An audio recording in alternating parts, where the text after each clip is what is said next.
नमस्कार, स्वागत है आपका डीवी लाइव ब्रेकिंग में। मैं हूं सबीर आत्मज मिश्र और मेरे साथ हैं अमलेंदु उपाध्याय।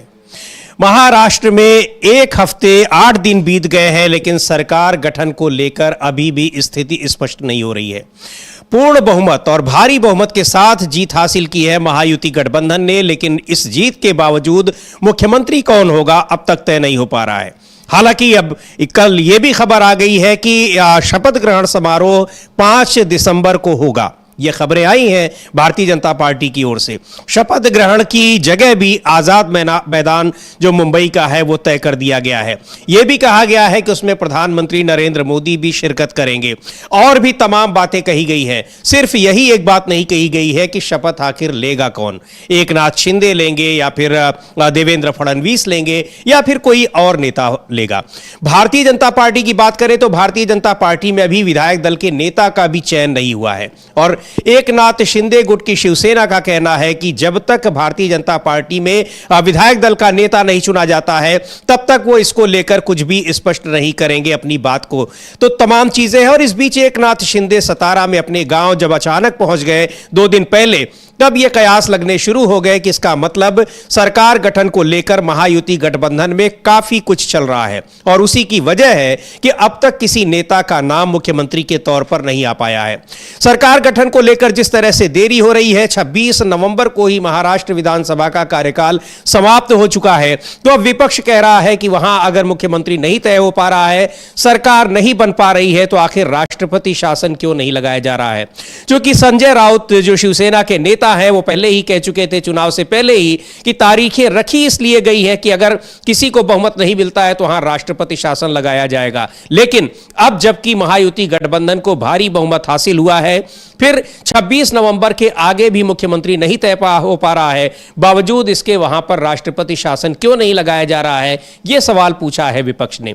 लेकिन बड़ी बात यह है, दिलचस्प बात यह है कि महायुति गठबंधन के भीतर जिस तरह की स्थितियां बनी हुई हैं, भारतीय जनता पार्टी ने 132 सीटें हासिल की हैं, लेकिन बहुमत से थोड़ी कम है। हालांकि उसको अजीत पवार का समर्थन मिलता दिखाई पड़ रहा है, लेकिन इस बीच खबरें यह भी आ रही हैं कि जो अजीत पवार की एनसीपी और एकनाथ शिंदे की शिवसेना है, ये अपने गठबंधन को बदल भी सकते हैं। और यही वो खबरें हैं जिसने भारतीय जनता पार्टी के नेताओं की नींदें उड़ा रखी हैं। भारतीय जनता पार्टी में भी देवेंद्र फडणवीस के नाम पर अभी एक राय नहीं बन पा रही है, क्योंकि बीजेपी के भीतर ही देवेंद्र फडणवीस को लेकर काफी विरोध भी है। एक वर्ग चाहता है कि किसी दूसरे को, किसी मराठा समुदाय को मुख्यमंत्री के तौर पर पेश किया जाए, मुख्यमंत्री बनाया जाए। लेकिन कुल मिलाकर महायुति गठबंधन के भीतर स्थितियां स्पष्ट नहीं हो पा रही हैं कि मुख्यमंत्री कौन बनेगा और क्या भारतीय जनता पार्टी अगर अपना मुख्यमंत्री बनाती है तो गठबंधन के दोनों जो घटक दल हैं वो डिप्टी सीएम पर तैयार होंगे। इसके अलावा भी कई सारे फैक्टर्स हैं जिन मुद्दों पर बात हो रही है, गहमा गहमी है और अभी तक मुख्यमंत्री के नाम और मुख्यमंत्री का कब शपथ लेंगे, यानी सरकार का गठन कब होगा, इस बारे में कोई स्थिति स्पष्ट नहीं हो पा रही है।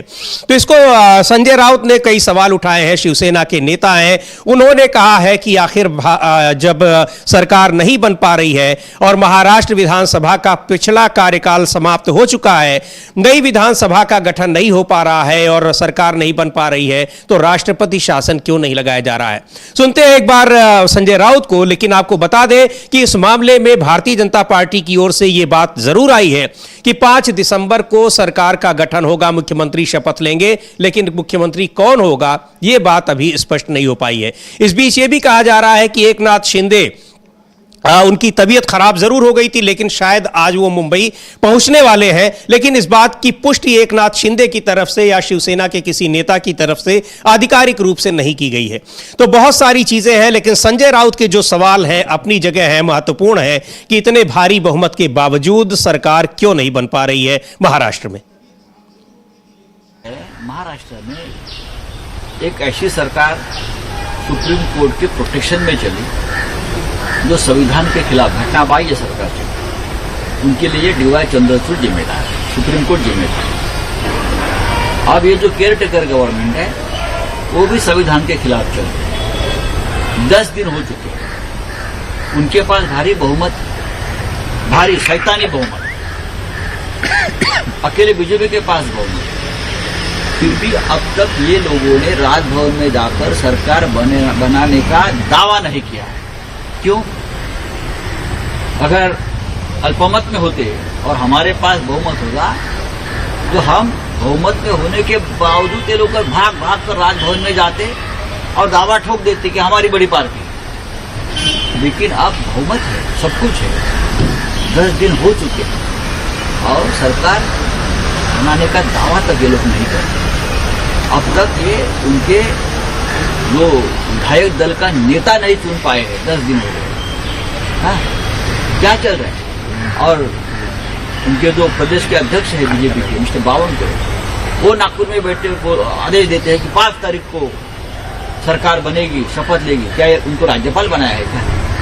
राज्यपाल का अधिकार ये लोगों ने हाथ में लिए है। राज्यपाल ने यहाँ राष्ट्रपति शासन लगाने की सिफारिश करनी चाहिए। इतना यहाँ मेस हो चुका है, तो ये गलत बात है। लेकिन जनता सब देखती है, सब देखा है चुनाव कैसा हुआ, ईवीएम में कैसी गड़बड़ी हुई, पैसा का खेल कैसा चला, हम सब कुछ देख रहे हैं। कल उद्धव ठाकरे जी और शरद पवार साहब पुणे में तो आंदोलन कर रहे थे। बाबा आढ़ाव सीनियर सोशल वर्कर रहे, उनकी उम्र 95 साल है, 95 है। उनके साथ हम बैठे, उनका मार्गदर्शन भी लिया है और आने वाले दिनों में ये जो सब घोटाला गड़बड़ हुआ है उसके खिलाफ राज्य में और देश में एक बहुत बड़ा मूवमेंट चलाने का हमारा प्रयत्न। अब तक सस्पेंस बना हुआ है कि सीएम महाराष्ट्र का कौन होगा? अब तक सामने क्या सस्पेंस होना चाहिए? जिसके पास बहुमत है वो सस्पेंस क्यों रखे? क्या जवाबदारी क्या है उनके ऊपर? ऐसे बस एक नाम घोषित करना है, वो भी दिल्ली से।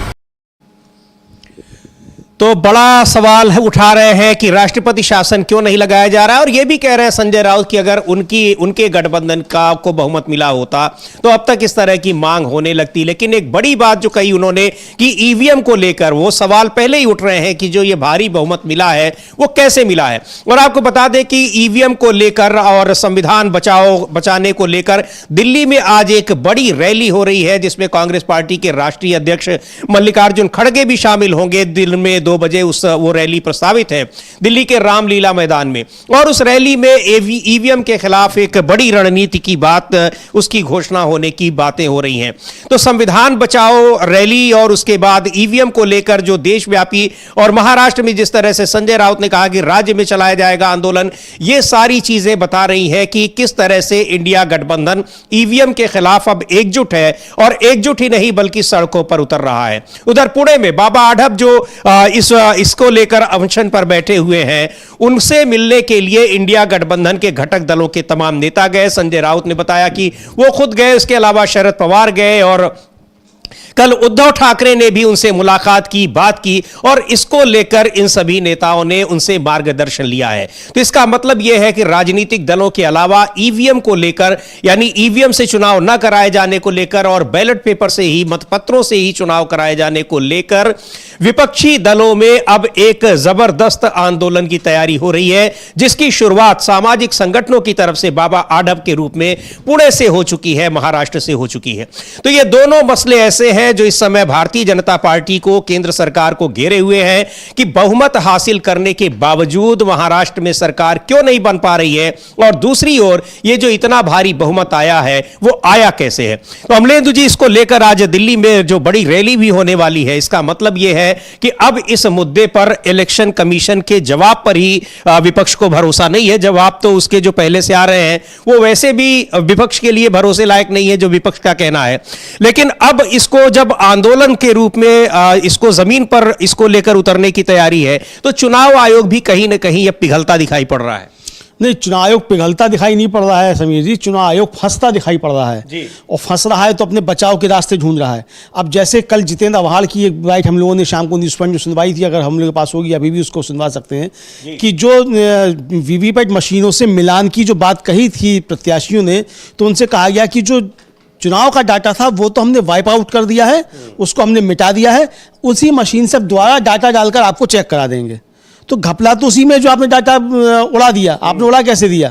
सुप्रीम कोर्ट का आदेश था कि 45 दिन तक आपको वो डाटा संभाल कर रखना है, और 45 दिन के बाद भी आप पहले स्थानीय अदालतों से मालूम करेंगे कि कोई उसके विरुद्ध, अब वो तो नहीं आया है याचिका तो नहीं है। अगर कोई याचिका है तो आपको वो संभाल के रखना पड़ेगा। तो जब आपके पास ये पहुंच चुकी थी शिकायतें कि आपको ये वीवीपैट का मिलान करना है, तो आपने वो डाटा कैसे वाइप आउट कर दिया? तो ये लेकर एक सवाल है। तो चुनाव आयोग तो लगातार सवालों के घेरे में बुरी तरीके से चुनाव घिर चुका है, क्योंकि अब यही है कि सारी गड़बड़ियां चुनाव आयोग ने की हैं। भारतीय जनता पार्टी चुनाव जीती नहीं है, चुनाव आयोग ने मैनिपुलेशन करके, धांधलियां करके भारतीय जनता पार्टी को, महायुति को चुनाव जितवा दिया है। लेकिन इसके साथ साथ जो एक आंदोलन शुरू हो रहा है समीर जी, ये काफ़ी ज़्यादा महत्वपूर्ण है। बाबा आढाव का हम लोगों ने चर्चा की, पुणे में वो 3 दिन का उन्होंने अपना अनशन किया और वो आंदोलन शुरू हुआ, और आज दिल्ली में भी आंदोलन शुरू हो रहा। मल्लिकार्जुन खड़गे और राहुल गांधी जाएंगे 2 बजे जो रैली होगी उसमें ईवीएम के खिलाफ, और एक बड़ा आंदोलन खड़ा होगा।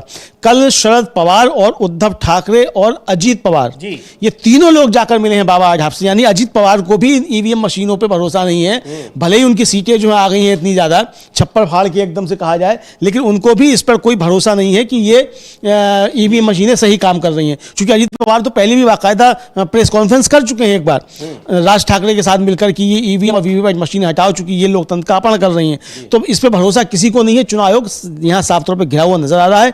ये आंदोलन देशव्यापी होगा और जन आंदोलन होगा, जनता इसमें उतरेगी, तो चुनाव आयोग के लिए मुश्किलें बढ़ेंगी। और ये जो विजुअल्स हम देख रहे हैं अपनी स्क्रीन पर, ये बाबा आढाव हैं जिनके साथ जो अनशन पर बैठे हुए हैं ईवीएम मशीन के खिलाफ, उनसे शरद पवार मुलाकात कर रहे हैं, उनसे मिलने गए। उसके अलावा कल उनसे उद्धव ठाकरे ने भी मुलाकात की, तमाम नेताओं ने मुलाकात की, अजीत पवार भी मिलने गए।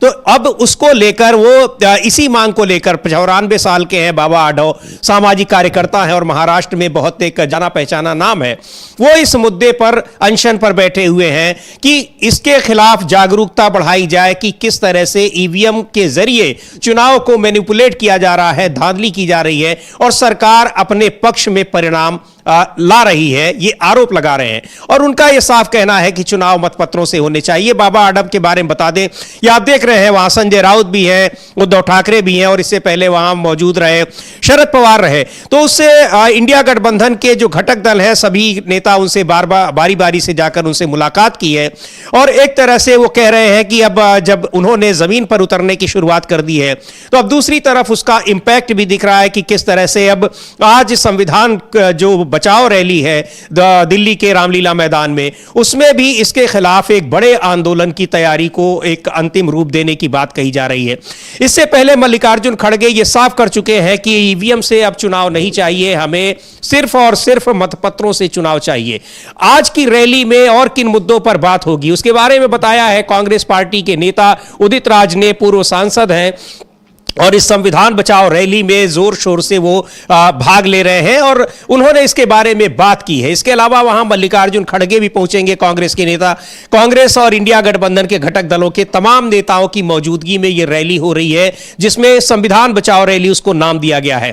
तो सुनते हैं क्या कहा है उदित राज ने। लेकिन यह बात अब बिल्कुल तय है कि ईवीएम को लेकर एक देशव्यापी आंदोलन चलना तय है और उसको जो पूरे देश में इसके खिलाफ लोगों को जागरूक किया जाएगा, सड़कों पर उतरने की तैयारी हो रही है। सुनते हैं उदित राज को। आज रैली निकाली गई है, इसका उद्देश्य क्या है?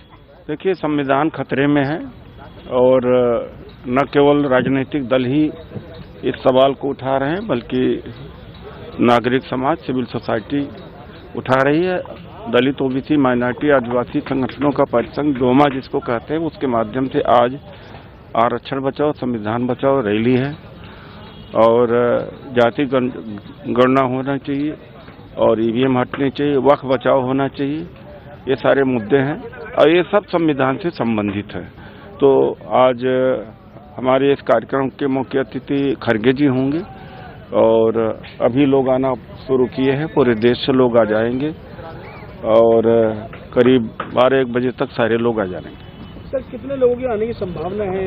ये रामलीला मैदान भर जाना चाहिए, ऐसा उम्मीद है मुझे। ये जो सर आपने आज जो रैली निकाली है, जो आरक्षण 51-50% आरक्षण बचाओ बढ़ाओ, नहीं बढ़ा, हाँ उसकी सीमा बढ़ाने की बात है। 50% की आरक्षण की सीमा बढ़नी चाहिए। सर, कांग्रेस से और भी कोई बड़े नेता यहाँ आने की? खड़गे जी आ रहे हैं, उनसे बड़ा नेता कोई नहीं। तो ये दिल्ली के रामलीला मैदान में आज पूरी तैयारी है। संविधान बचाओ रैली इसको नाम दिया गया है और इसमें देश भर से आदिवासी, पिछड़े, दलित समुदाय के लोग, अल्पसंख्यक समुदाय के लोग वहां इकट्ठे हो रहे हैं और कांग्रेस पार्टी के राष्ट्रीय अध्यक्ष मल्लिकार्जुन खड़गे उसके मुख्य अतिथि हैं, प्रमुख रूप से उसमें शामिल हो रहे हैं। और खड़गे ने अभी पिछले दिनों जब कांग्रेस वर्किंग कमेटी की बैठक हुई थी और उससे पहले जो संविधान समिति की संविधान का सम्मेलन हुआ था, संविधान सम्मेलन, उसमें उन्होंने बोलते हुए साफ तौर पर कहा था कि बैलेट पेपर से ही अब चुनाव होंगे, ईवीएम मशीनों को सरकार घरों गोडाउन में रख दे। और उन्होंने कहा था कि प्रधानमंत्री मोदी और गृह मंत्री अमित शाह के घरों में रख दिया जाए, इसकी जरूरत नहीं है, इससे चुनाव कराने की जरूरत नहीं है। तो ये अब बड़ा मुद्दा जिस तरह से बनता जा रहा है और महाराष्ट्र में इतने भारी बहुमत पर सवाल उठ रहे हैं, वो इसीलिए ये जो चुनावी प्रक्रिया है, पूरी चुनावी प्रक्रिया पर ही विपक्ष ने सवाल उठाया है, न केवल ईवीएम मशीनों पर, बल्कि उसके पहले जिस तरह से मतदाता सूचियों में धांधली की गई, उसके बाद फिर जो मतदान में धांधली की गई, या फिर मतदान के बाद जो प्रतिशत बढ़ाकर दिखाया गया, ये तमाम ऐसे मुद्दे हैं, तमाम ऐसे सवाल हैं जिसको लेकर विपक्ष सवाल उठा रहा है पूरी चुनावी प्रक्रिया पर।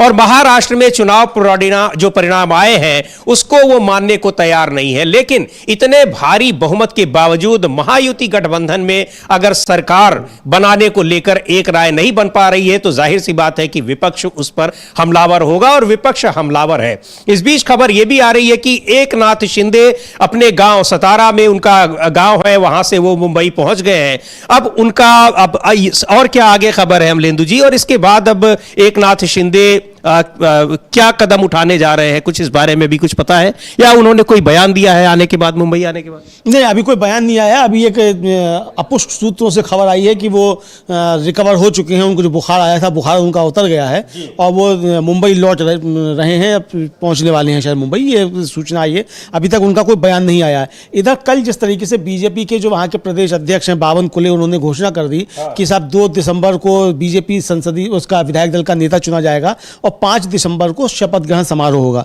तो ये 5 दिसंबर को शपथ ग्रहण समारोह होगा ये तो बता दिया, लेकिन कौन लेगा ये नहीं बताया। तो अभी तक बीजेपी ये तय नहीं कर पाई है कि उसका नेता कौन होगा। तो पहले तो बीजेपी अपना नेता तय करे। इसी को लेकर आदित्य ठाकरे ने भी सवाल उठाया। अब चर्चा ये चल रही है समीर जी, हालांकि हम उसकी कोई पुष्टि नहीं करते हैं, कि शरद पवार के संपर्क में एकनाथ शिंदे हैं और अजीत पवार भी एक शरद पवार के संपर्क में हैं।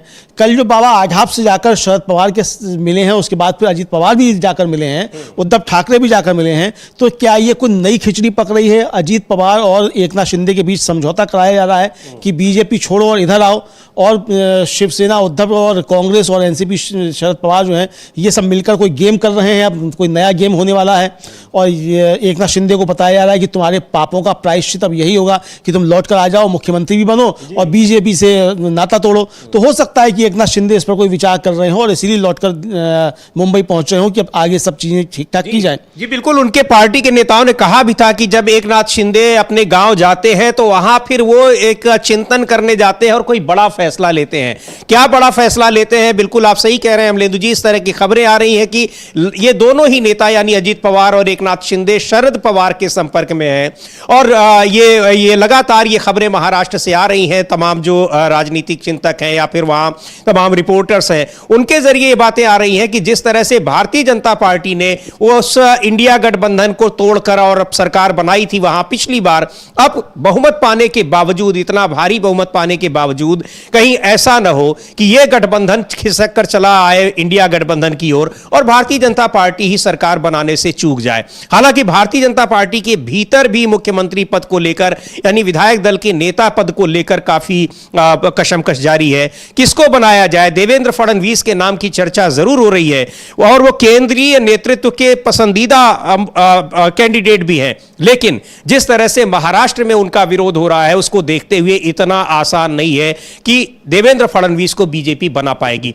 बहरहाल लेकिन जो सरकार अब तक नहीं बन पा रही है भारी बहुमत के बावजूद, 8 दिन बीत गए हैं चुनाव परिणाम आए हुए, अब तक कोई फैसला नहीं लिया जा रहा है, इसको लेकर सवाल उठ रहे हैं। सुनते हैं शिवसेना के नेता आदित्य ठाकरे ने क्या कहा है सरकार गठन को लेकर और महाराष्ट्र में जो कुछ भी हो रहा है इससे अब वहां राष्ट्रपति शासन लागू किए जाने की मांग भी जोर पकड़ने लगी है। आदित्य ठाकरे को सुनते हैं। डेट गवर्नर के ऑफिस से आती है। कब से हमारा देश ट्विटर पे चलने लगा है, तो जो भी ओथ ले उनको हमारी शुभेच्छा है, लेकिन ये पूरी अनार्की होने लगी। कोई सिस्टम है कि नहीं हमारे देश में?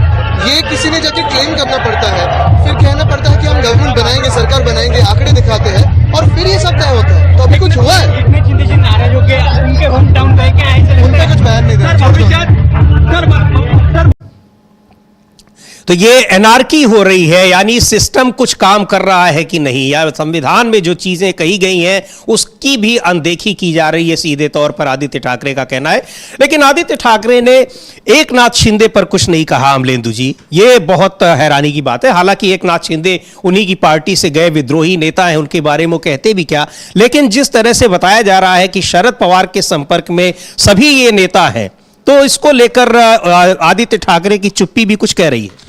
सिर्फ आदित्य ठाकरे की चुप्पी नहीं समीर जी, उद्धव ठाकरे भी अब एकनाथ शिंदे की बात नहीं कर रहे हैं। कांग्रेस की तरफ से भी कोई एकनाथ शिंदे का नाम नहीं ले रहा है, शरद पवार की तरफ से भी कोई एकनाथ शिंदे का नाम नहीं ले रहा है, संजय राउत भी एकनाथ शिंदे पर कोई प्रहार नहीं कर रहे हैं, प्रियंका चतुर्वेदी भी एकनाथ शिंदे पर कोई प्रहार नहीं कर रही हैं। तो ये कुछ ना कुछ तो अंदर गड़बड़ झाला चल रहा है, ये साफ तौर पर समझ में आ रहा है। और बीजेपी इसीलिए फूक फूक कर कदम उठा रही है। कल जो बावन कुले की तरफ से ट्विटर पर जो पोस्ट की गई, वो एक तरीके से धमकी देने का अंदाज था एकनाथ शिंदे को कि हम 5 तारीख को अपना मुख्यमंत्री की शपथ करा रहे हैं, लौट कर तुरंत आ जाओ वरना तुम हाथ धो बैठोगे हर चीज से, ये बताने का था। लेकिन जो असली समस्या बीजेपी के सामने है, वो असली समस्या ये है कि शिंदे के पास सिर्फ विधायक ही नहीं है वहां, मतलब वो वहां मुख्यमंत्री बनने के लिए अजीत पवार के साथ लेकर और महाविकास अघाड़ी के साथ मिलकर मुख्यमंत्री नहीं बन सकते हैं। केंद्र में भी उनके पास 7 सांसद हैं, तो यानी मोदी सरकार को भी हिला सकते हैं। और अगर एकनाथ शिंदे हिलाएंगे तो फिर जो नीतीश कुमार को डर लग गया है कि बीजेपी उनके साथ भी यही खेल कर सकती है जो उसने एकनाथ शिंदे के साथ महाराष्ट्र में किया है, तो नीतीश कुमार भी जो है पलटी मार सकते हैं। तो बहुत सारी चीज़ें जो महाराष्ट्र से नहीं सिर्फ दिल्ली तक इससे प्रभावित होगा। तो डबल इंजन की सरकारें जो हैं, ये दोनों डबल इंजन की सरकारें संकट में आ जाएंगी, महाराष्ट्र की भी और केंद्र की भी। तो ये बहुत कुछ घपला चल रहा है। तो बीजेपी फूक फूक कर कदम रख रही है और एकनाथ शिंदे का मूव देखना चाहती है कि एकनाथ शिंदे आखिर कर क्या रहे हैं। लेकिन जिस तरीके से एकदम से खामोशी शिंदे को लेकर उद्धव ठाकरे, शरद पवार, सुप्रिया सुले, प्रियंका चतुर्वेदी, नाना पटोले, वडेट्टीवार और ये सब लोग जो जिस तरीके से एकदम से शिंदे के नाम पर खामोश हुए हैं, और अजीत पवार पर भी अब कोई हमला नहीं कर रहा है इधर से।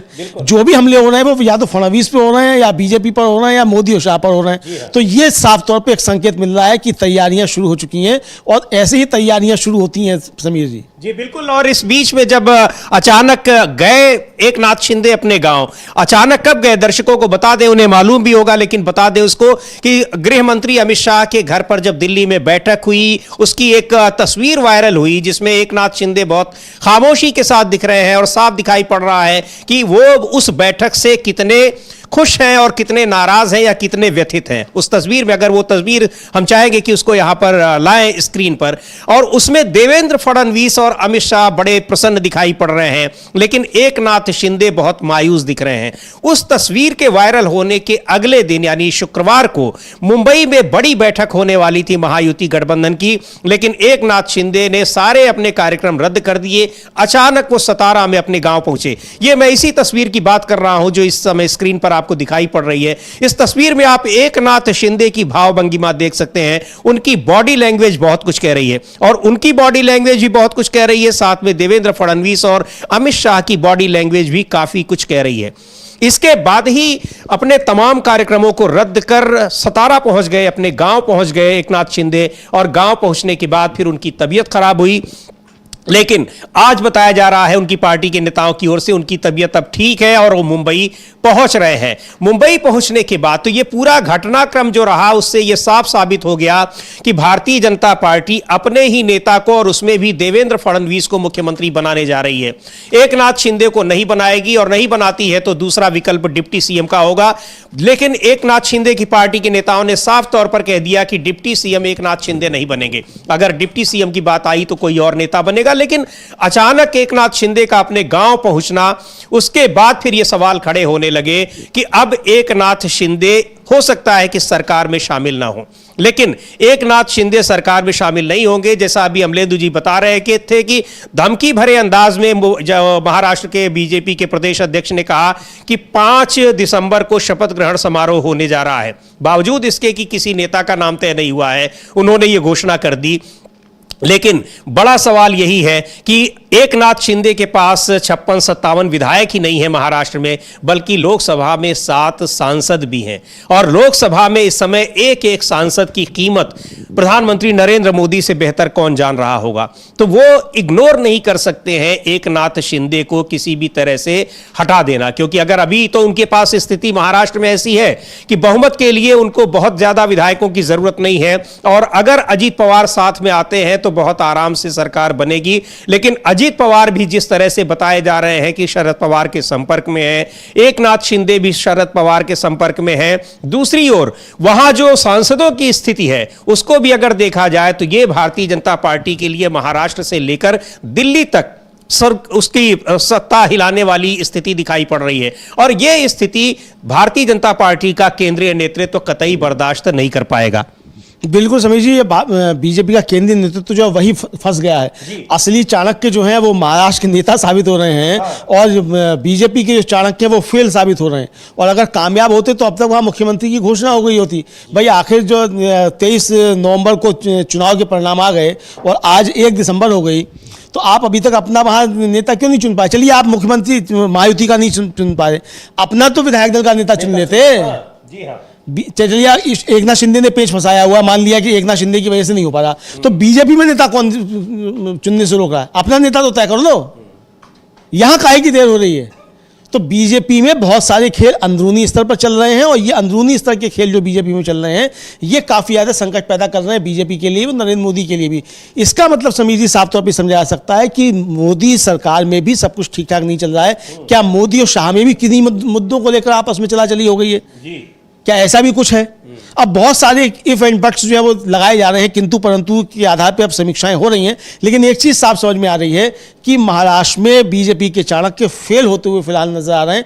कल को क्या हो कहा नहीं आ सकता। इधर एकनाथ शिंदे ने जिस तरीके से मामला फंसाया है, और जो सूचनाएं आ रही हैं कि एकनाथ शिंदे शरद पवार के संपर्क में है, और शरद पवार जो है वो मैनेज कर रहे हैं ठीक उसी तरीके से जैसे उन्होंने 2019 में मैनेज किया था, और बाद में फिर जो थे कांग्रेस को और उद्धव ठाकरे को और खुद वो साथ सब लेकर उन्होंने सरकार बनाई थी। इसी तरीके से अब वो उद्धव ठाकरे और कांग्रेस को साथ लेकर आकर और अजीत पवार को साथ लाकर कुछ शायद प्लानिंग कर रहे हैं, और ये अंदर अंदर खिचड़ी पक रही है। जी, पक रही है। और निश्चित तौर पर इसमें सबसे बड़ी बात यही है कि केवल विधानसभा का मुद्दा नहीं है, महाराष्ट्र की सरकार ही एक मुद्दा नहीं है, बल्कि केंद्र सरकार के अस्तित्व पर भी संकट आ जाएगा। तो यह सबसे बड़ा मुद्दा है। 7 लोकसभा में सांसद हैं एकनाथ शिंदे के पास, और अजीत पवार के पास भी वो खुद ही हालांकि अकेले सांसद हैं, लेकिन बहुत इस समय स्थितियां केंद्र सरकार के सामने भी विकट हैं, क्योंकि उसके पास महज 240 सांसद हैं, और तमाम जो दूसरी पार्टियां हैं उनको जोड़कर ही ये सरकार चल रही है,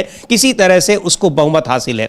तो इसलिए एकनाथ शिंदे को पूरी तरह से इग्नोर कर पाना संभव भी नहीं है भारतीय जनता पार्टी के लिए, बावजूद इसके कि उसके पास बहुमत जुटाने की स्थिति बहुत दिक्कत वाली नहीं है। बहुत आसान स्थितियों में महाराष्ट्र में उसके पास बहुमत हासिल हो जाएगा।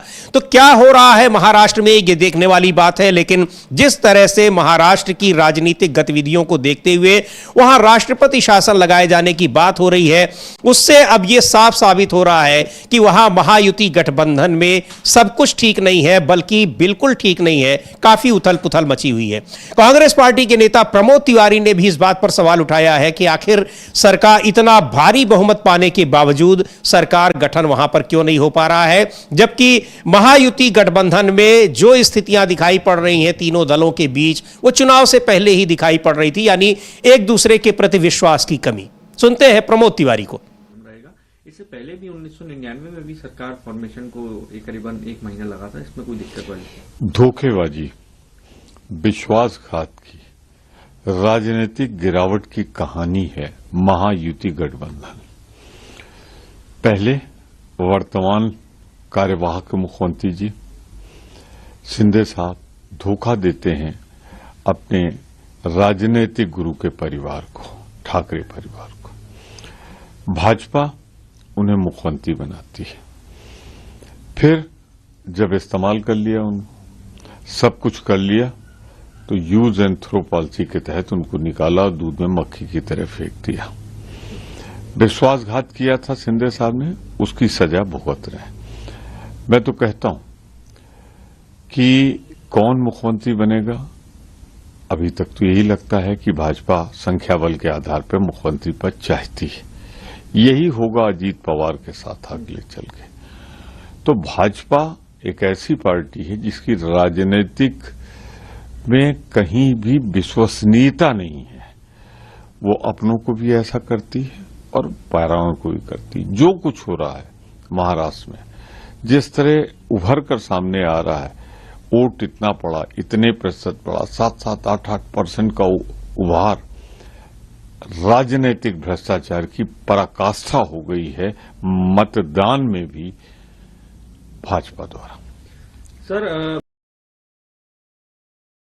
तो ये मतदाताओं से विश्वासघात है और ये प्रमोद तिवारी सीधे तौर पर कह रहे हैं। और ये भी कह रहे हैं कि जिस तरह से एकनाथ शिंदे ने अपनी पार्टी के साथ किया था, भारतीय जनता पार्टी अब उनके साथ भी उसी तरह से कर रही है। लेकिन बिल्कुल ये बहुत ही महत्वपूर्ण बात यह है कि भारतीय जनता पार्टी वैसा कर नहीं पा रही है, क्योंकि सबसे बड़ी समस्या ये है कि उसके लिए दिल्ली की कुर्सी भी महत्वपूर्ण है और दिल्ली की कुर्सी महाराष्ट्र की तुलना में कहीं ज्यादा महत्वपूर्ण है।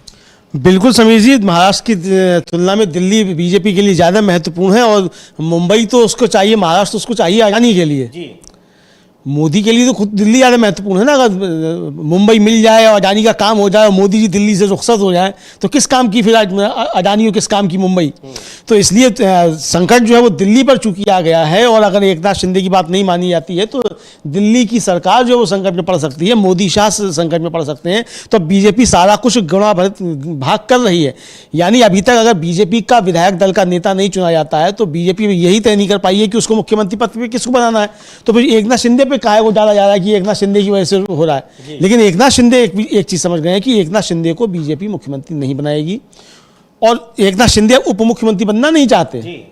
बहुत साफ सी बात है। तो इसलिए अब एकनाथ शिंदे मुख्यमंत्री बनने के लिए ही प्रयास कर रहे हैं और जिस तरीके से सूचनाएं हैं कि वो शरद पवार के संपर्क में है, हो सकता है कि आज तक या कल तक कोई बड़ा खेल हो जाए और बीजेपी का विधायक दल का नेता जो चुनने की कल की तारीख है वो भी शायद और आगे बढ़ जाए। फिर क्योंकि अगर दूसरा खेल हो जाता है तब फिर संकट तो दूसरे हो जाएंगे। जी बिल्कुल, क्योंकि बीजेपी में भी अभी विधायक दल का नेता नहीं चुना गया है और बीजेपी में जो शिवसेना के एकनाथ शिंदे गुट के नेता हैं वो यही कह रहे हैं कि आगे कोई बात तो तभी होगी सरकार गठन को लेकर जब भारतीय जनता पार्टी अपना विधायक दल का नेता चुनेगी। क्योंकि एकनाथ शिंदे और की पार्टी और अजीत पवार की पार्टी एनसीपी दोनों ही पार्टियों ने अपना विधायक दल का नेता चुन लिया है, भारतीय जनता पार्टी में नहीं। तो भारतीय जनता पार्टी दोनों फ्रंट पर इस समय इस राजनीतिक संकट से जूझ रही है। एक तरफ महायुति गठबंधन के जो घटक दल हैं उनके साथ और दूसरी ओर अपनी पार्टी के भीतर, क्योंकि आला कमान ये चाहता है कि वहां विधायक दल का नेता यानी मुख्यमंत्री पद का उम्मीदवार भारतीय जनता पार्टी की ओर से देवेंद्र फडणवीस को बनाया जाए। लेकिन भारतीय जनता पार्टी की जो महाराष्ट्र इकाई है वहां उनके नाम पर सहमति नहीं बन पा रही है।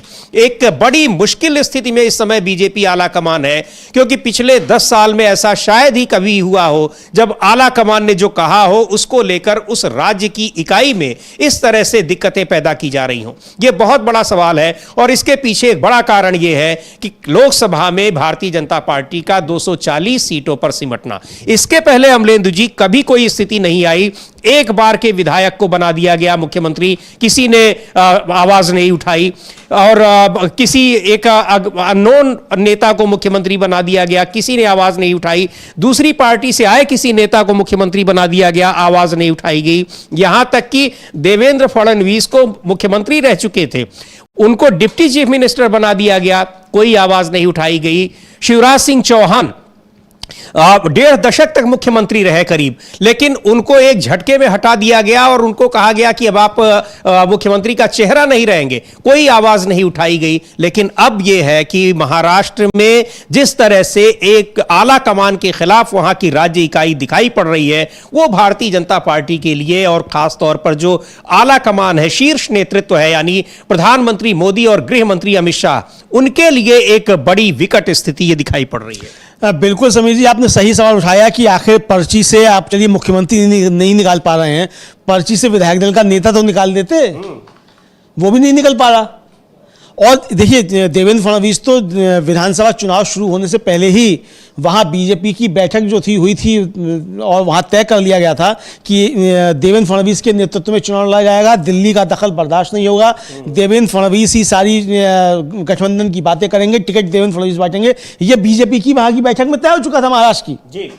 तो यानी दिल्ली का दखल वहां बर्दाश्त नहीं था। लेकिन अब अगर देवेंद्र फडणवीस को भी नाम नहीं आ पा रहा है, एकनाथ शिंदे भी नहीं आ पा रहे हैं, तो ये सीधे सीधे जो 56 इंच की छाती वाले नरेंद्र मोदी हैं उनकी जो है वो वीरता पर प्रश्न चिन्ह लग रहा है कि जो एक अकेले सब पर भारी थे, आखिर उनका क्या हुआ कि पर्चियां कहां गायब हो गई। अपने गठबंधन में कोई उनकी सुन रहा है? चूंकि ये गठबंधन को भी अगर देखा जाए तो गठबंधन में जिस तरह से जो बात जितनी सीटें वहां से तय हो जाती थी उसके खिलाफ कोई कुछ बोलता नहीं था। लेकिन ना तो यहां पर अब गठबंधन के सहयोगी दल उनकी बात को मान रहे हैं, और उससे बड़ी बात तो यह है कि पार्टी के भीतर भी आला कमान की बातों को लेकर एक उनके खिलाफ एक मोर्चा खोल दिया गया है। हाँ बिल्कुल। अब बीजेपी के अंदर अगर देखिए महाराष्ट्र अभी एक इसका जो और अगला जो परिप्रेक्ष्य है और जो एस्पेक्ट्स हैं उस पर अगर चर्चा की जाए समीर जी, तो यानी अगर महाराष्ट्र में मोदी शाह की नहीं सुनी जाएगी तो एक खतरा मोदी जी के लिए दिल्ली में तैयार हो जाएगा। चूंकि मोदी को लेकर बीजेपी में काफी ज्यादा असंतोष है।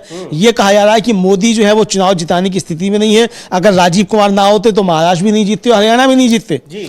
तो मोदी के नेतृत्व पर संकट खड़े हैं और मोदी के नेतृत्व पर सवाल उठाए जा रहे हैं। तो बीजेपी में फिर मोदी के खिलाफ बगावत शुरू हो जाएगी जी।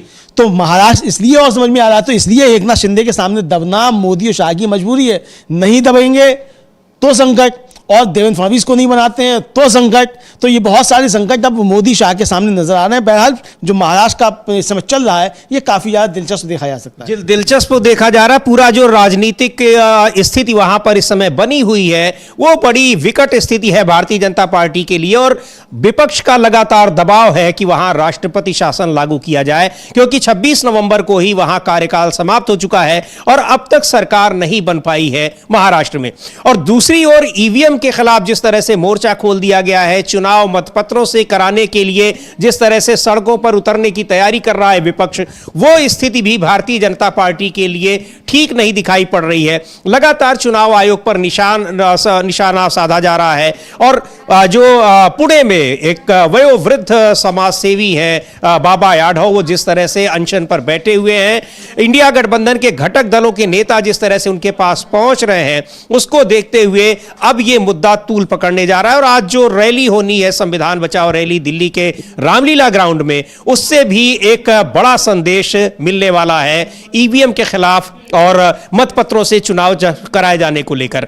बाबा आढाव से मुलाकात उद्धव ठाकरे ने भी की। उद्धव ठाकरे ने मुलाकात के बाद क्या कहा उसको एक बार सुनेंगे। लेकिन जिस तरह से बाबा आढाव विपक्षी नेताओं के लिए एक प्रेरणा का काम कर रहे हैं, एक तरह से उनको इंड्यूस करने का काम कर रहे हैं, कैटलिस्ट का काम कर रहे हैं, वो बहुत महत्वपूर्ण है अमलेंदु जी। बिल्कुल बहुत ज्यादा महत्वपूर्ण है। बाबा आढाव ने ही जो है ये पुणे से शुरुआत की और आत्मक्लेश उसको नाम दिया अपने 3 दिन के अनशन को। और ये साफ तौर पर उन्होंने कहा कि 52 से वो लगातार, मतलब पहला लोकसभा चुनाव हुआ था तब से चुनावी प्रक्रिया का हिस्सा रहे और उसको आसपास, मतलब उसको काफी नजदीक से देखा है।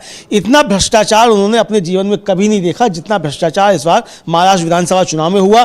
खुलेआम ईवीएम मशीनों के जरिए गड़बड़ियां की गई, मतदाता सूचियों में गड़बड़ियां की गई, सरकारी पैसा बहाया गया, कॉर्पोरेट्स का पैसा बहाया गया, और जो तमाम भ्रष्टाचार हो सकते वो सब किया गया। और ईवीएम मशीनों को लेकर खासतौर से उनकी आपत्ति है, उसको लेकर उन्होंने 3 किया था अपना आत्मक्लेश जो उपवास था वो किया। और रोहित पवार जो एनसीपी शरद पवार के विधायक है, सबसे पहले वो उनसे जाकर मिले, उसके बाद फिर शरद पवार मिले उनसे, उद्धव ठाकरे मिले और अजीत पवार भी मिले जी। तो ये एक तरीके से एक नया जो शुरुआत हो रही है। और आज जिस तरीके से ईवीएम के खिलाफ दिल्ली में रैली हो रही है, ये जो है अब एक नए जन आंदोलन की शुरुआत है और चुनाव आयोग इसमें घिरता हुआ नजर आ रहा है। और इस रैली को लेकर जो चीजें कही जा रही हैं, मल्लिकार्जुन खड़गे इसमें मुख्य रूप से आने वाले हैं मुख्य अतिथि के तौर पर, कांग्रेस पार्टी के राष्ट्रीय अध्यक्ष। और मल्लिकार्जुन खड़गे संविधान सम्मेलन में अभी 2-3 दिन पहले उन्होंने स्पष्ट तौर पर कहा था कि अब विपक्ष ईवीएम से चुनाव नहीं चाहता है, सीधे तौर पर मतपत्रों से चुनाव कराने का फैसला लिया जाए, नियम बनाया जाए और ईवीएम के सिस्टम को खत्म किया जाए। इसको लेकर अब जिस तरह से रणनीति बनाई जा रही है, और संजय राउत ने भी कहा कि न केवल महाराष्ट्र में, हम पूरे देश में इसके खिलाफ पूरा विपक्ष आंदोलन करने को तैयार है। तो अब ईवीएम पर चुनाव आयोग और सरकार दोनों घिरती नजर आ रही हैं। और क्या कहा है आज की जो रैली है 2 बजे संविधान बचाओ रैली, उसमें क्या कुछ होने जा रहा है, कांग्रेस पार्टी के नेता पूर्व सांसद उदित राज ने उसके बारे में बताया है। सुनते हैं क्या कहा है उदित राज ने। आज रैली निकाली गई है, इसका उद्देश्य क्या है? देखिए, संविधान खतरे में है और न केवल राजनीतिक दल ही इस सवाल को उठा रहे हैं बल्कि नागरिक समाज, सिविल सोसाइटी उठा रही है। दलित, ओबीसी, माइनॉरिटी, आदिवासी संगठनों का परिसंघ डोमा जिसको कहते हैं, उसके माध्यम से आज आरक्षण बचाओ संविधान बचाओ रैली है। और जाति गणना होना चाहिए और ईवीएम हटने चाहिए, वक्फ बचाओ होना चाहिए, ये सारे मुद्दे हैं और ये सब संविधान से संबंधित है। तो आज हमारे इस कार्यक्रम के मुख्य अतिथि खड़गे जी होंगे और अभी लोग आना शुरू किए हैं, पूरे देश से लोग आ जाएंगे और करीब 12-1 बजे तक सारे लोग आ जाएंगे। सर, कितने लोगों की आने की संभावना है? ये रामलीला मैदान भर जाना चाहिए, ऐसा उम्मीद है मुझे। ये जो सर आपने आज जो रैली निकाली है, जो आरक्षण 51-50% आरक्षण बचाओ बढ़ाओ, नहीं बढ़ा, हाँ उसकी सीमा बढ़ाने की बात है। 50% की आरक्षण की सीमा बढ़नी चाहिए। सर, कांग्रेस से और भी कोई बड़े नेता यहाँ आने की? खड़गे जी आ रहे हैं, उनसे बड़ा नेता कोई नहीं। तो खड़गे, कांग्रेस पार्टी के राष्ट्रीय अध्यक्ष मल्लिकार्जुन खड़गे इसमें मुख्य अतिथि के तौर पर संविधान बचाओ रैली में आ रहे हैं। संविधान बचाओ मुद्दा लोकसभा चुनाव से पहले ही विपक्ष के लिए एक बड़ा मुद्दा रहा है और जिस तरह से लोकसभा चुनाव में सरकार इसमें इस मुद्दे पर घिरी नजर आई, उसको खामियाजा उठाना पड़ा, वो मुद्दा लगातार विपक्ष उठा रहा है और सरकार पर आरोप लगा रहा है कि वो संविधान को खत्म करने की कोशिश कर रही है, चुनाव से पहले भी और उसके बाद भी। और यही वजह रही कि लोकसभा चुनाव में भारतीय जनता पार्टी को इतनी कम सीटें आईं। दूसरी ओर यही अब स्थिति है कि अब जो के शीर्ष नेतृत्व है उसको किस तरह से आंख दिखाई जा रही है एनडीए गठबंधन के भीतर भी और पार्टी के भीतर भी, भारतीय जनता पार्टी के भीतर भी। महाराष्ट्र के चुनाव से यह बिल्कुल स्पष्ट हो जा रहा है कि भारी बहुमत के बावजूद वहां सरकार नहीं बन पा रही है और न केवल महायुति गठबंधन के घटक दलों की वजह से सरकार नहीं बन पा रही है बल्कि भारतीय जनता पार्टी के भीतर भी मुख्यमंत्री के पद को लेकर जो अफरा तफरी मची हुई है, उथल पुथल मची हुई है, वो सीधे तौर पर दिखा रही है कि केंद्रीय नेतृत्व और राज्य नेतृत्व के बीच में क्या कुछ चल रहा है। अमलेंदु जी बिल्कुल, केंद्रीय नेतृत्व और राज्य नेतृत्व इनके बीच भी संघर्ष चल रहा है और महाराष्ट्र में अभी देखा जाए तो बीजेपी अपना विधायक दल का नेता भी तय नहीं कर पा रही है। इसका मतलब साफ साफ है कि देवेंद्र फडणवीस का नाम भी नहीं है इसका मतलब, और देवेंद्र फडणवीस का अगर नाम है तो फिर बाकी लोग उस पर आपत्ति जता रहे हैं।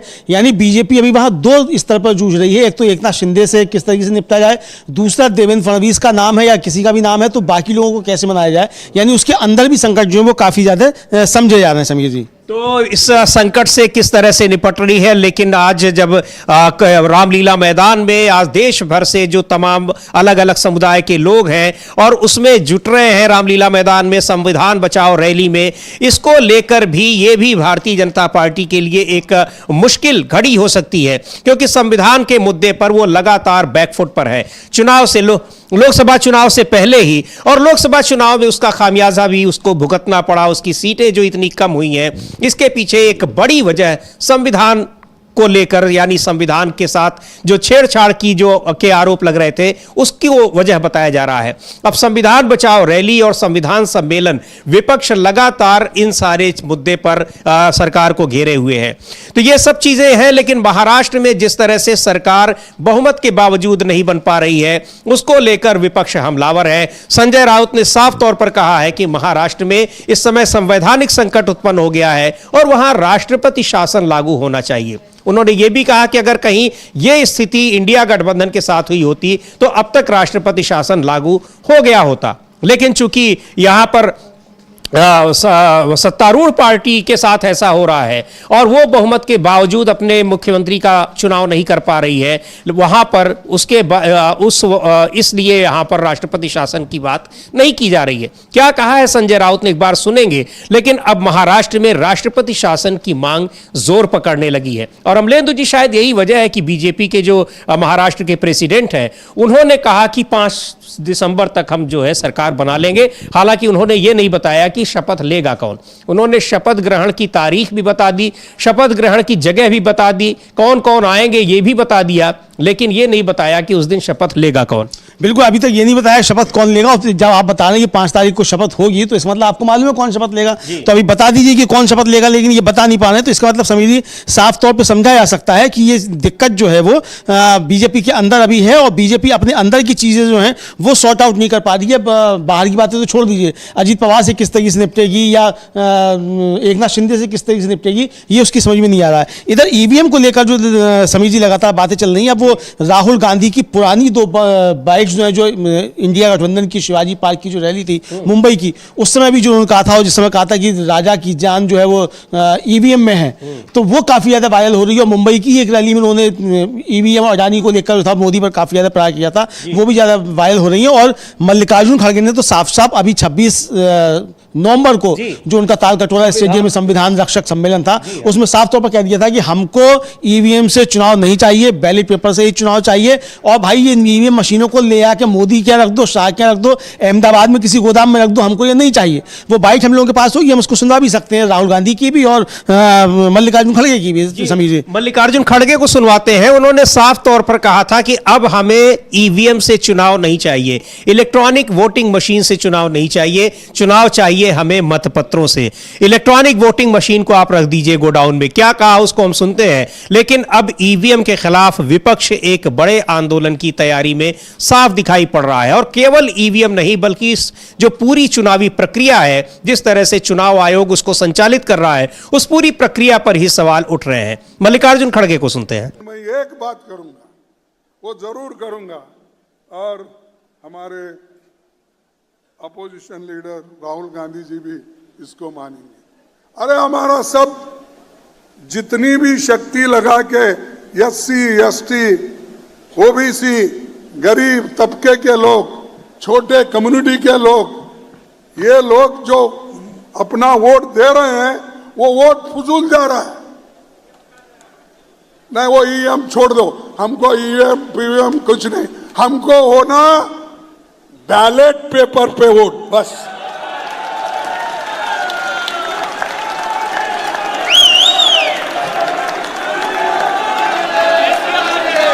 उनको वो मशीन उनके घर में तो रख लेने दो, या मोदी साहब के घर में रहने दो, या शाह के घर में रहने दो। अगर किसी गोडाउन में, अहमदाबाद में बहुत से गोडाउन बने हैं, वहां ले जाके रख लेने दो, हमको बस पेपर पे करो। और आपको मालूम होगा उस वक्त तुम्हारी हालत क्या है, कहां खड़े हो, उस वक्त आपको मालूम होगा। तो मैं ये अपने पार्टी के तरफ से एक मुहिम शुरू करना चाहिए, सभी लोगों को कहना चाहिए, सभी पार्टियों को भी हम कहेंगे, और राहुल गांधी जी के नेतृत्व में जैसा भारत जोड़ो यात्रा निकाले, वैसा ही ये पेपर, बैलेट पेपर हमको चाहिए।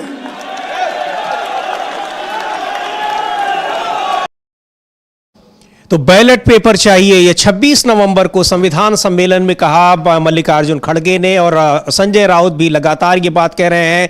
समाजवादी पार्टी के नेता अखिलेश यादव ने पार्लियामेंट में ये बात कही थी कि वो सारी सीटें उत्तर प्रदेश में जीत जाते, तब भी ईवीएम से उनको चुनाव नहीं चाहिए, वो बैलेट पेपर से ही चुनाव चाहिए। तो इंडिया गठबंधन के घटक दलों का एक साथ एक राय इस मामले में है कि उन्हें ईवीएम से नहीं बल्कि बैलेट पेपर से चुनाव चाहिए। क्यों ईवीएम से नहीं चुनाव चाहिए, इसको लेकर लगातार शिकायतें की जा रही हैं चुनाव आयोग के पास।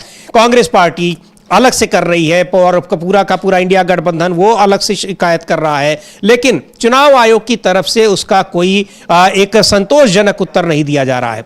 अभी कल भी इस तरह की शिकायतें उनको पत्र लिखा गया। हालांकि 3 दिसंबर को चुनाव आयोग ने कांग्रेस के प्रतिनिधिमंडल को बुलाया जरूर है, अपनी बात रखने के लिए। लेकिन अभी भी चुनाव आयोग को यही लग रहा है कि जो दस्तावेज सौंपे जा रहे हैं, जो प्रमाण दिए जा रहे हैं, वो ठीक नहीं है। वो ईवीएम को जस्टिफाई कर रहा है, उसको सही ठहराने की कोशिश लगातार कर रहा है। ईवीएम को लेकर राहुल गांधी ने भी सवाल उठाए और उन्होंने मुंबई की एक सभा में कहा था कि और इसीलिए बार बार ईवीएम को लेकर जो सवाल उठ रहे हैं, तो अब विपक्ष को भी लग रहा है कि उसके खिलाफ जब तक जमीन पर नहीं उतरेंगे, जब तक एक बड़ा जन आंदोलन नहीं खड़ा किया जाएगा, तब तक उससे कुछ होने वाला नहीं है। राहुल गांधी ने क्या कहा ईवीएम को लेकर एक बार सुनते हैं। लेकिन अब यह बात बिल्कुल साफ हो गई है कि ईवीएम के मामले पर विपक्ष एकजुट होकर जमीन पर उतरने को, सड़क पर उतरने को तैयार हो चुका है। मैं आपको बता रहा हूं, ईवीएम के बिना नरेंद्र मोदी चुनाव नहीं जीत सकता है। इलेक्शन कमीशन से हमने कहा कि एक काम कीजिए, विपक्ष की पार्टी को ये मशीनें दिखा दीजिए, खोल के हमें दिखा दीजिए ये कैसे चलती हैं, हमारे एक्सपर्ट्स को दिखा दीजिए। इलेक्शन कमीशन नहीं दिखाता। फिर हमने कहा देखिए, इसमें से कागज निकलता है, वोट मशीन में नहीं है, वोट कागज में है। ठीक है, आप मशीन चलाइए, मगर कागज की भी गिनती कर दीजिए। इलेक्शन कमीशन कहता है नहीं, कागज की गिनती नहीं होगी। क्यों नहीं होगी? कैसे नहीं होगी? सिस्टम नहीं चाहता कि ईवीएम की गिनती हो जाए। क्यों? क्योंकि यह सिस्टम आपके धन को चोरी करने का सिस्टम है। तो ये ईवीएम जो है आपके मतों को, आपके वोटों को चोरी करने का, यही बात मल्लिकार्जुन खड़गे कर रहे हैं। और ये अब ईवीएम का मुद्दा एक बड़ा मुद्दा बन गया है, जिसको लेकर आज भी जो आज संविधान बचाओ रैली है दिल्ली के रामलीला मैदान में, उसमें भी इस पर चर्चा होनी है। मल्लिकार्जुन खड़गे, जो इसको आपने सुना अभी, वो सीधे तौर पर कह रहे हैं कि अब हम एक बड़ा आंदोलन चलाएंगे कि हमको मतपत्रों से ही चुनाव चाहिए। वो इस रैली में मुख्य अतिथि हैं। तो एक बड़े ऐलान की आज संभावना दिखाई पड़ रही है।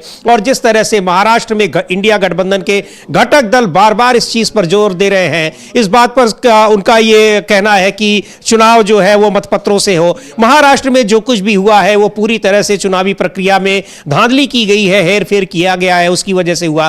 तो ये अब ईवीएम के खिलाफ एक बड़ा माहौल बन रहा है और निश्चित तौर पर यह सरकार के लिए एक संकट का माहौल है, मुसीबत का माहौल है। सरकार के लिए मुसीबत के अब तक कई मुद्दे इस समय दिखाई पड़ रहे हैं। महाराष्ट्र में बहुमत के बावजूद सरकार का न बनना भी एक उसके लिए, उसके सामने एक बड़ी चुनौती है, बड़ा संकट है।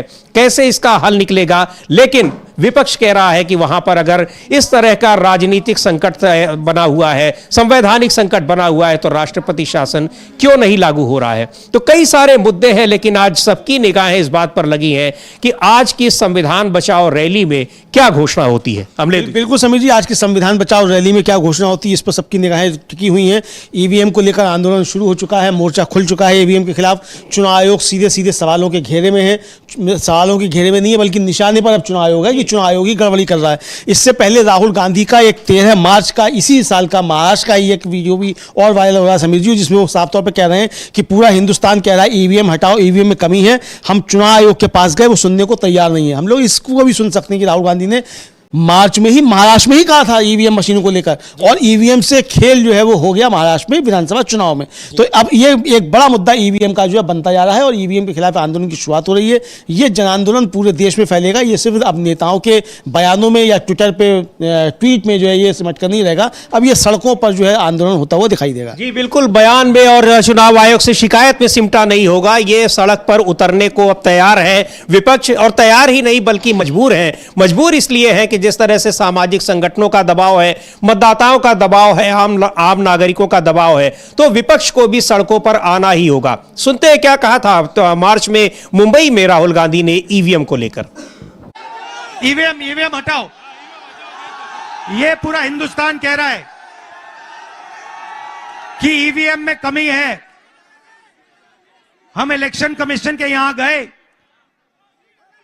वो सुनने को तैयार नहीं है।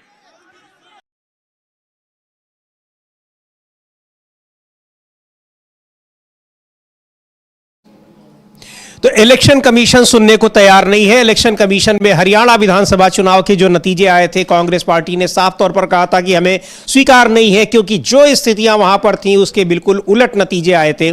शिकायत दी गई थी और 20 से ज्यादा, वहां कम से कम 20 विधानसभा सीटों पर ईवीएम और चुनावी प्रक्रिया में छेड़छाड़ की शिकायत कही गई थी, लेकिन उसका कोई संतोषजनक जवाब चुनाव आयोग से नहीं मिला।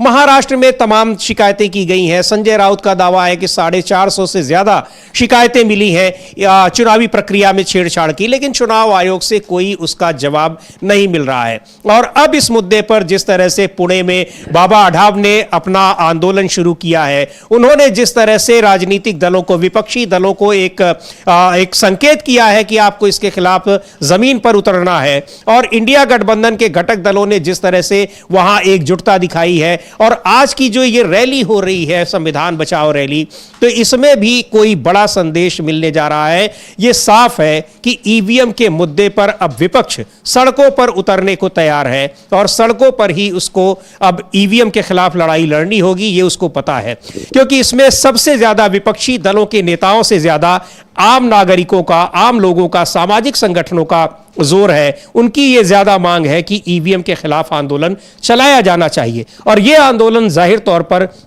ये राजनीतिक दलों को ही चलाना होगा। इसलिए इंडिया गठबंधन के घटक दल इस मुद्दे पर अब एकजुट होकर सड़कों पर उतरने की तैयारी कर रहे हैं। मल्लिकार्जुन खड़गे ने साफ तौर पर 26 नवंबर को स्पष्ट कर दिया कि किस तरह से ईवीएम के खिलाफ राजनीतिक दल अब सड़क पर उतरने की तैयारी कर रहे हैं, भारत जोड़ो यात्रा की तरह, यानी जमीन पर उतरकर और डोर टू डोर इसके खिलाफ कैंपेन किए जाने की रणनीति बनाई जा रही है।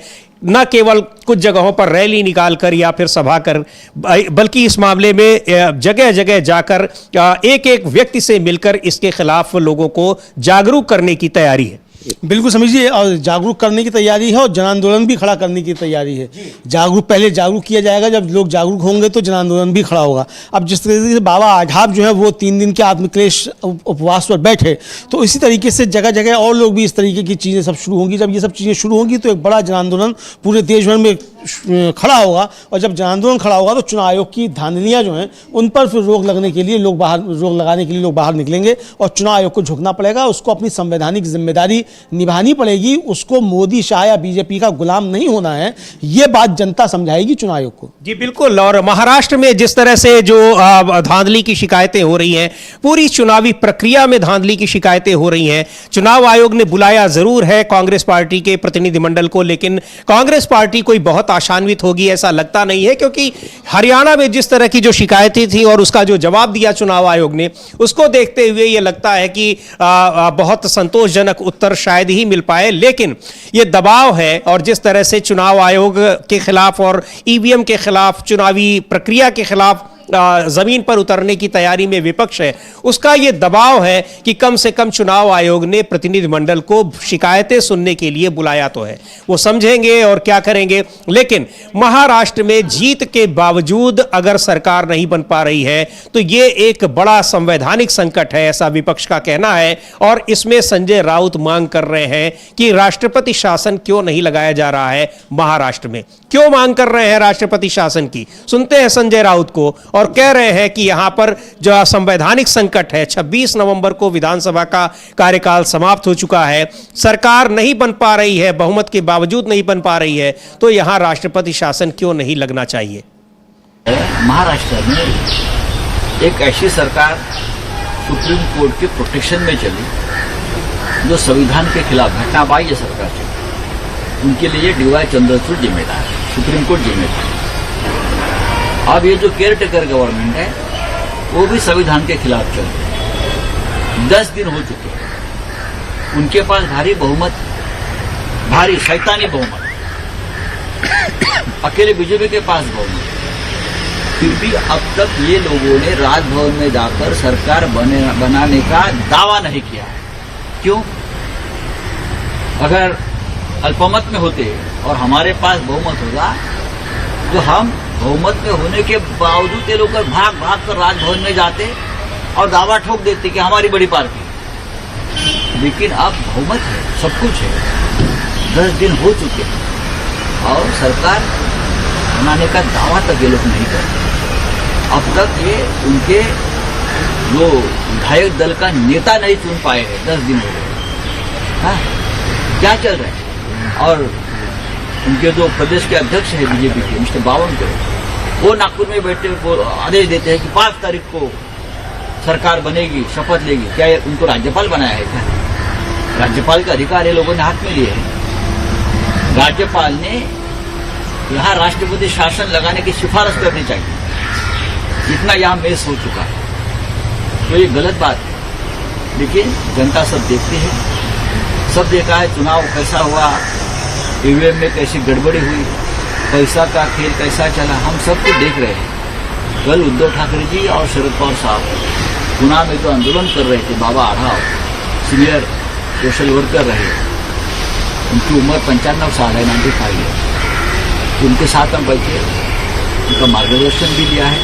और आने वाले दिनों में जो जैसा घोटाला गड़बड़ हुआ है, उसके खिलाफ राज्य में और देश में एक बहुत बड़ा मूवमेंट तो एक बड़ा मूवमेंट चलाया जाएगा। जो घोटाला हुआ है, गड़बड़ हुआ है, यानी जो पूरी चुनावी प्रक्रिया की बात कर रहे हैं, ईवीएम की बात कर रहे हैं, तो इसके खिलाफ अब एक बड़ा जन आंदोलन तैयार हो रहा है। आज के जो रामलीला मैदान में संविधान बचाओ रैली है, उसमें भी कोई बड़ी घोषणा होने वाली है। और इन सब के बीच महाराष्ट्र में जो राजनीतिक संकट इस समय है, जो संवैधानिक संकट में बदलता हुआ दिख रहा है, उसको लेकर भी चर्चाएं गर्म हैं और सबकी निगाहें टिकी हुई है एकनाथ शिंदे पर। बहरहाल खबर आ रही है कि अपने गांव से मुंबई आ रहे हैं एकनाथ शिंदे।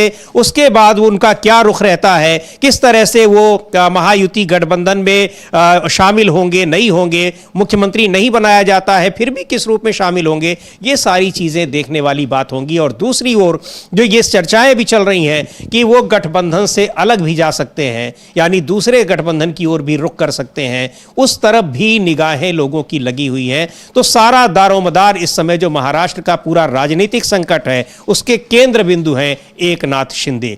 क्या करते हैं, क्या फैसला लेते हैं, इस पर रहेगी हमारी नजर, निगाहें रहेंगी। और जो भी पल पल की अपडेट खबरें हैं, उसके लिए आप बने रहिए डीबी लाइव के साथ।